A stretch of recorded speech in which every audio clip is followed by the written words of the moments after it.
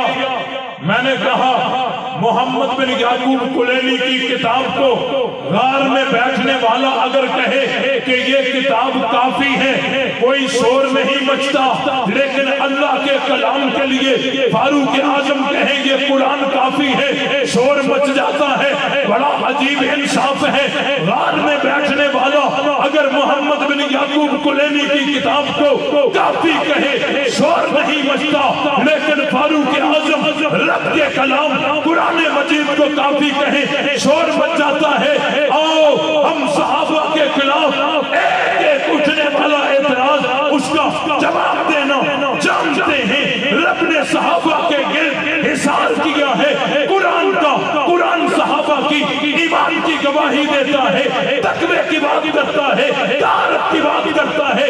یہی وہ راستہ ہے، یہی وہ لائن ہے، یہی وہ طبقہ ہے جو پیغمبر سے دین سیکھ کر امت کو دینے والا ہے، نبی کا کلمہ سیکھ کر امت کو دینے والا ہے، نبی سے قرآن پڑھ کر امت کو پڑھانے والا ہے، نبی سے صداقت لے کر امت کو دینے والا ہے، نبی سے شجاعت لے کر امت کو دینے والا ہے۔ یہ طبقہ ایک ہی ہے، پیغمبر کے دین کو محفوظ کر کے امت کو دینے والا۔ اس طبقے کو کیا کہتے ہیں؟ کیا کہتے ہیں؟ کیا کہتے ہیں؟ صحابہ 2.5 سال صدیق اکبر کے، 10 سال فاروق اعظم کے، 12 سال حضرت عثمان غنی کے، 5.5 سال حضرت علی کے، ان کو ملاؤ تو بنتے ہیں 30 برس۔ کتنے؟ ان چاروں کی خلافت کو ملاؤ تو 30 سال بنتے ہیں، لیکن حضرت امیر معاویہ کی خلافت، اکیلے کی خلافت اور حکومت کو دیکھو 40 سال بنتے ہیں۔ 40 سال حضرت امیر معاویہ کی حکومت کا کچھ حصہ فاروق اعظم کے سائے میں تھا، کچھ حصہ حضرت عثمان غنی کے سائے میں تھا، اور کچھ حصہ حضرت علی کے دور میں اختلاف اور لڑائی میں گزرا، اور باقی 20 سال حضرت معاویہ کے ایسے گزرے جس پر پوری امت مسلمہ کا اتفاق رہا ہے۔ حضرت امیر معاویہ نے 20 سال آخر میں ایسے گزارے۔ 40 ہجری میں حسنین کریمین نے بیعت کر دی، اور حضرت حسین کی شہادت 61 ہجری میں، 61 کو چھوڑو، 40 ہجری سے لے کر 40 ہجری سے لے کر 60 ہجری تک کتنے سال بنتے ہیں؟ 20 سال بنتے ہیں۔ یہ 20 سال حضرت امیر معاویہ کا دور حکومت ہے، اور حضرت حسین اس 20 سالوں میں اسی حکومت کے تحت زندگی گزار رہے ہیں، وظیفے لے رہے ہیں، اور جنگی مہمات میں حصہ لے رہے ہیں۔ بتاؤ حضرت حسین چپ کر کے مطمئن ہو کر خاموش ہیں یا ڈر کر خاموش ہیں؟ ڈر کر خاموش ہے، مطمئن ہو کر نہ۔ حضرت حسین 20 سال 2 4 5 دن کی بات نہیں کرتا، 20 دنوں کی بات نہیں کرتا، 20 سال حضرت امیر معاویہ کا ایک احتجاج دکھاؤ حکومت وقت کے خلاف، حضرت معاویہ کے خلاف ایک احتجاج دکھاؤ۔ حضرت حسین جس پر اتفاق کرتے ہیں، حضرت حسین جس سے متفق ہیں، حسین جس راستے پہ ہیں، الحمدللہ ہم حیدری بھی ہیں، حسینی بھی ہیں، حضرت حسین کے نقش قدم پر چلتے ہوئے ہم بھی کہتے ہیں جو کام حسن نے کیا، حسین نے کیا، ہم بھی اسی کام پہ ڈٹ جائیں گے، کٹ جائیں گے، پیچھے نہیں ہٹیں گے۔ کچھ لوگ کہتے ہیں کہ معاویہ کا نام بتاؤ، معاویہ کا نام بتاؤ، اور معاویہ کے نام کا مطلب بتاؤ، معاویہ کے نام کا مطلب بتاؤ۔ بھئی معاویہ کا مطلب کیا ہے، معنی کیا ہے؟ علی کا ایک بھائی ہے جعفر طیار رضی اللہ تعالیٰ عنہ، اور جعفر طیار کے بیٹے کا نام ہے عبداللہ، حضرت علی کے بھائی کا نام ہے